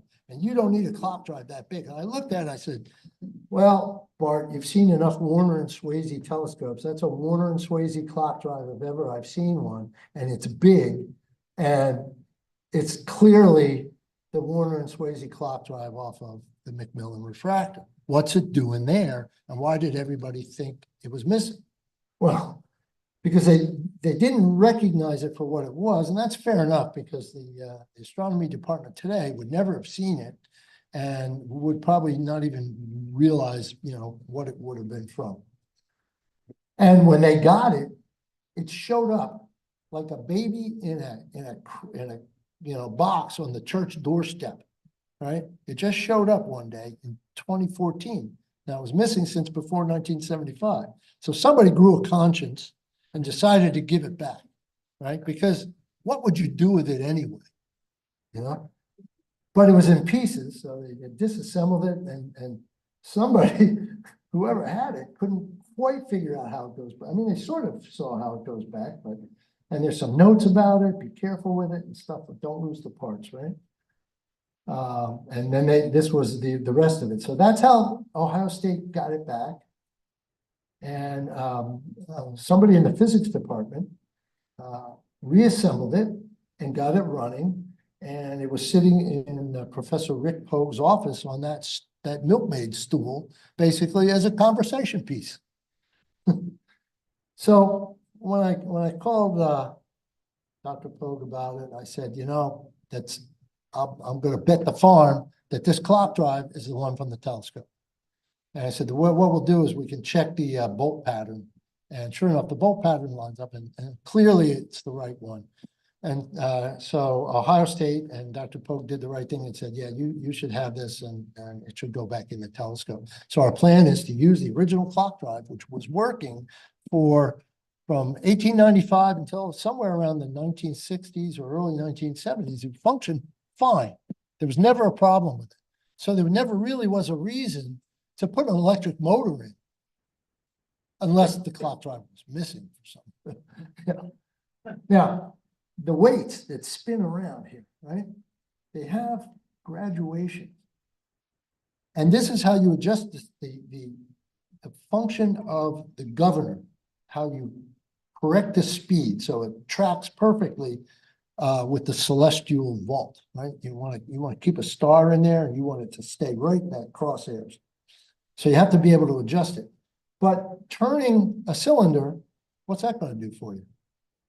Fortunately, we came across drawings, and one of the drawings showed that the cylinder somewhere inside here is a lead weight to one side. It's not balanced. And then after they put the weight in, they did this great job hiding it. You can't see really where it is. But what you can do is you can make adjustments and you can mark off where the adjustments are so you know exactly what works and what doesn't work. Somebody also put these washers on here that don't belong there. There's a slot there that shows in the drawing. The washers don't show. So Al removed those correctly. And he took the whole clock apart. One of the beautiful things about this clock, if you notice, look at the machining work. That's called engine turning. It's a decorative finish that you rarely see anymore. It's a pain in the butt to do. And here's the inside of the drum and the drum gear. You can see where the cable attaches to the drum. And you start putting everything back together. It's all clean, shiny. Everything's working nice. And we spent a good deal of time, probably 3 or 4 months, trying to figure out what was the correct weight. We canvassed about 5 other universities that we know have this type of telescope to find out what their telescopes had for weight. They didn't all have exactly the same system. Oh, let me go back a second. They didn't all have the same single pulley system. So the cable comes down from the clock drive inside the cast housing and goes around the pulley, goes back up and hooks on somewhere. And we didn't know where ours was supposed to hook onto. But we figured that out. And we figured out that we had a single pulley system. And so we're ready to go at this point. And here's the clock drive completely restored. Really gorgeous. It's a magnificent, it's art as well as mechanical genius. And what we're going to do is we'll have red lights in the clock drive housing. So when the thing is operating and people are there and we're using the telescope, you'll be able to watch the little sucker go around and around. Let me tell you, it's hypnotic. I have spent literally hundreds of hours with clock drives staring at these governors, and it'll really, put you. Yeah, it's mesmerizing. So here is the latest iteration of what the observatory is going to look like with the 9-meter dome. This is actually a physical model that the architects made. And you can see the model of the telescope in there. They have to have fire escape, right? You have to have more than one way in and out. In addition to the elevator, here's where the elevator is going to come up, right? So now it's going to meet the ADA requirements. Remember I showed you that smokestack in the 1904 picture? Well, it's still there. It's been rebuilt a couple times. The building burned down twice, I think, over the century and a half. More, actually. And they're going to have some space where they can prepare food. They want to have weddings up here, all kinds of stuff. It's not just a science thing. It's a public space. It's a money thing. It's an art thing. It's everything that Pioneer Works is for the community in Brooklyn. What section of Brooklyn? Red Hook, Brooklyn. Right? It's right across from Governor's Island on the Brooklyn side. And cruise ships come in there. They're only a block away from where the cruise ships are. They're pretty cool. So when she said she wants this thing to be seen from all over, it will be high enough to be seen from certainly from Governor's Island, Lower Manhattan, and the Brooklyn neighborhood. You'll see it from the BQE also. Yeah, you'll see it such as it is. They're gonna tear that apart pretty soon. They are. Yeah. You know where the triple deck is? That's Yeah. all gonna get rebuilt. Good luck with that. In the year 3000. Yeah, so here's what it'll look like. And, you know, bless them. They already raised the first 30 million. I think they need another 10 or 12 to do the rest of the project. So some credits, Gary Beeler and the Tiffin Rangers Board for working with Pioneer Works. They were really great. Of course, Professor Janet Levin, she's the dynamo behind this whole project. And all of the administrators and folks and the board at Pioneer Works. Alan Sliskey and Sons, who have done all of the restoration work, everything. I did nothing. I just yacked about it. And a special thanks to Dr. Carl Lenning, who wrote a history of Ohio State and was a huge source of information, along with Dr. Pode, who graciously handed over that wonderful clock drive. Brent Arcanow, my friend for many, many years, who gave us some backstory about the very first restoration. At least we think it's the first. And there's a gentleman who I bumped into, who I talked to probably 35, 40 years ago, Bob Bungie, who put together this list of telescopes in Ohio, large telescopes in Ohio, years ago, decades ago. And this is how I had a list of telescopes that was available to Pioneer Works. Well, because I had that list from decades ago, this project basically was able to happen. I bumped into him and met him personally at NEAF this year. I think it was at NEAF, yeah. Matt Considine, another ATS member who does tremendous work in research. He's like a bird dog of research, and he found the drawings that we needed at Case Western Reserve University.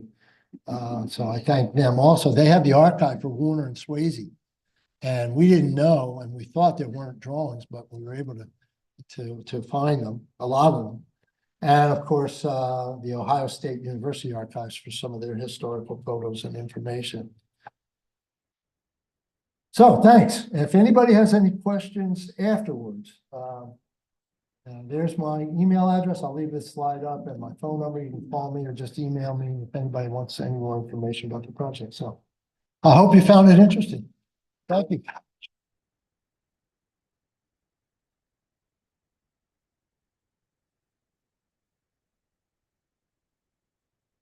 When do you think the scope will see first light? The current ETA is 2027.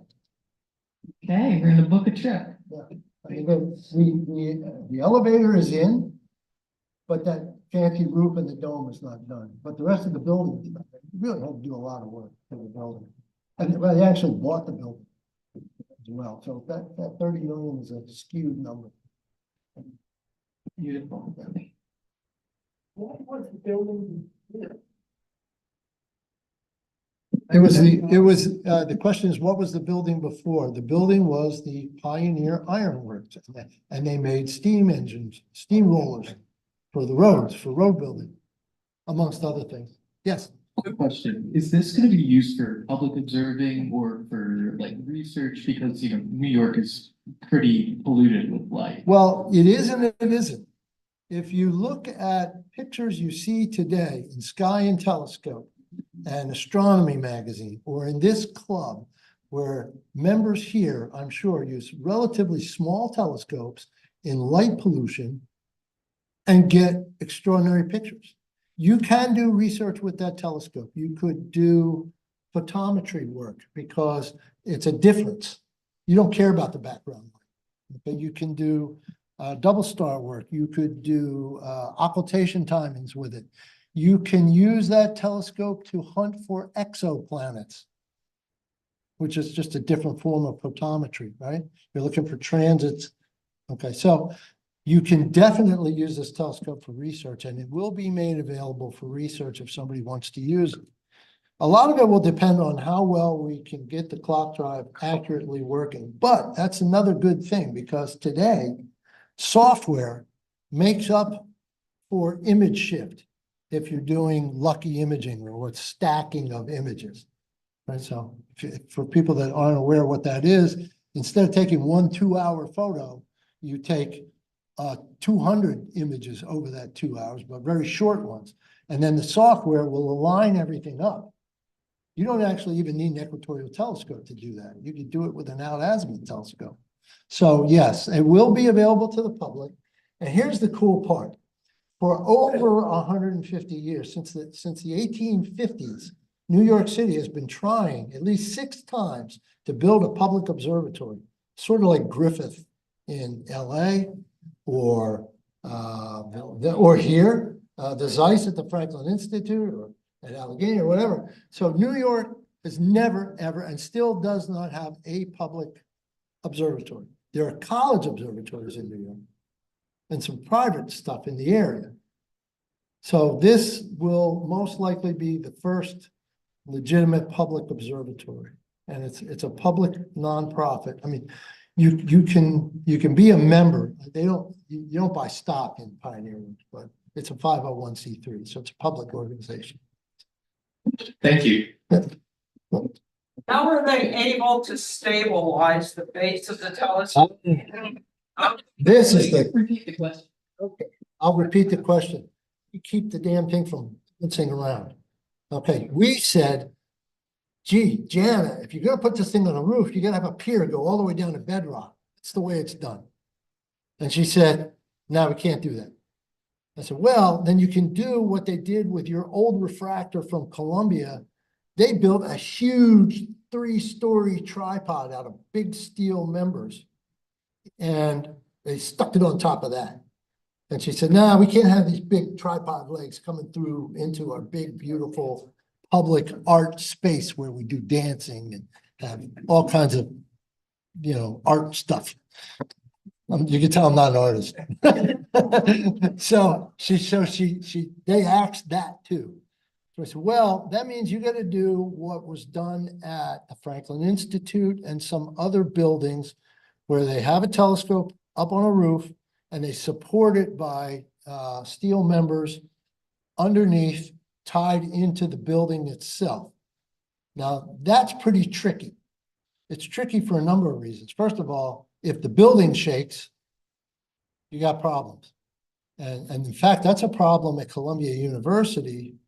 When they put evaporators and stuff up on their roof, they got some shaking. And that's why they got rid of their 12-inch telescope. It was shaking too much, amongst other things. So it's it's almost an 80-foot span from wall to wall across the building. So what they've come up with are dual steel members going all the way across and lattice work in between a big, huge truss system with vibration dampers in wall pockets in the brick walls. And then they'll put a concrete plinth on there that the telescope will sit on. Now, I can tell you, as at one time, years ago, practicing landscape architect, that I've worked with architects and they're impossible to work with. They don't want to listen to anything. It took us a year to educate the architects and their architectural engineers the difference between sway and vibration. All right? They were worried about the telescope doing this. And we said, it's not going to do this because it's going to be perfectly balanced and there's going to be no forces on it to make it want to do this. And they said, but it might do this. And we said, we don't care if it does this. That doesn't hurt the image, actually. Telescope going up and down vertically, whatever you're looking at stays right in the eyepiece, doesn't move. Little known fact. I said, what we need is when we're at the end of that eyepiece, that little sucker can't move half an arc second or more. That's your criteria. It's a single number, 1/2 arc second of vibration, meaning vibration. It can't shake because if it vibrates that much, You look through it, you won't see anything. You're just gonna see a blob moving around. And we've just spent $35–40 million for nothing, right? So that's your job, but you gotta, and again, it took them a year, really, at least a year. I still don't know that they understand. And they got special vibration people come in and test the walls and do all kinds of crazy stuff. So, you know, they charge a lot of money in New York City, right? It's the Big Apple. I guarantee you that a good chunk of that money went to all the highfalutin consultants, had to. So, you know, that's who they're gonna listen to. Got a couple of questions from our YouTube viewers. Oh, great, yeah. I think most of the comments here. Phil Breidenbach says, fascinating job. This is very similar to the 11-inch brazier located at Wagman Observatory in the Pittsburgh area. The amateur astronomers of Princeton or Pittsburgh did a similar cleanup. Jeff Kaler asked, what is the light pollution like around there? I said tons and tons, Well, probably it's- Bortle 9. It's Bortle 9.5. 9.5, all right, that'll be, yeah. Oh, yeah, delightful presentation. Happy to see the Macmillan telescope working again. Robert Bungie says there was an explosion of telescopes of this type installed at universities in Ohio in the 1880s and 1890s. Yeah, Brent Arkinall says looking forward to seeing it again. Great. Well, they'll all be invited to the grand opening, the third light, I guess. The third light party. Not here. Hey. Yeah. Great presentation. Oh, thank you. I have a question about the sort of front cell. Yeah. That has the photographic. So how difficult was that for collimation in terms of? It's really cool. First of all, there are collimation screws for the whole assembly. So you can collimate it like you would collimate any refractor, a 3-point collimation system. But the really cool part about that cell is when you take the flint off and you look at how the crown is held in, the spacing between them is only a couple thousandths of an inch, right? So the machining work to get this thing to come together, you know, like an Oreo cookie, basically, but without the filling.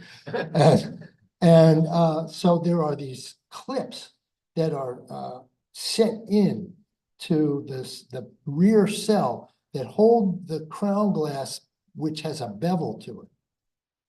And it holds it in place perfectly so that when you lower the flint on, the spacing and you don't get any tilt between the two elements. It's perfectly spaced.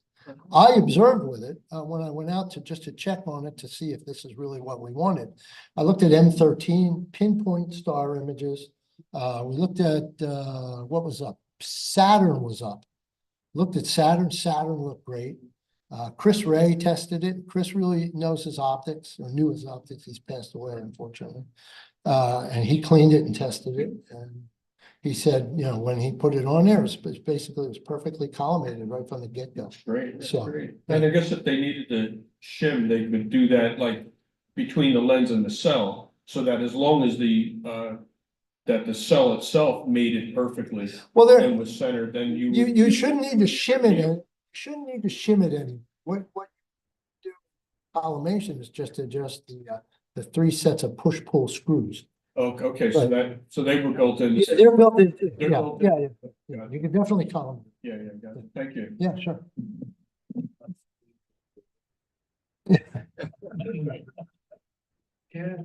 Last question.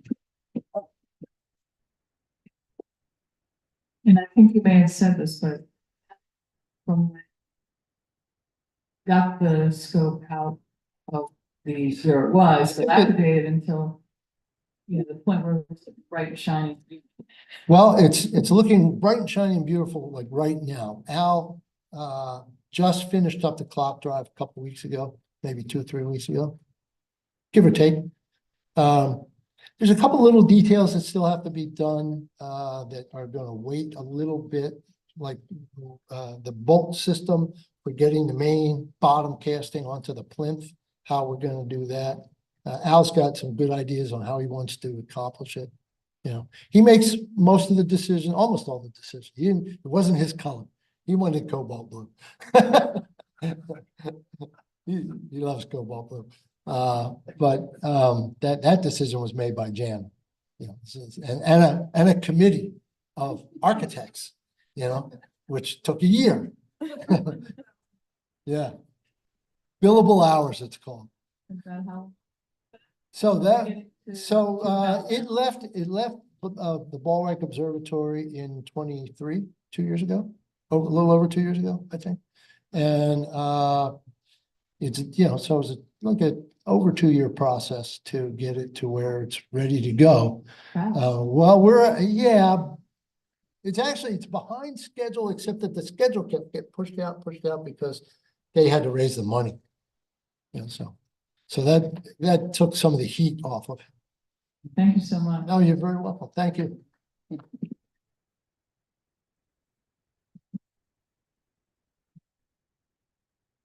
Thank you, Bart. And I love the way you can put history and beauty and art and science all together. I have a Great. whole tour of these that I walk off with.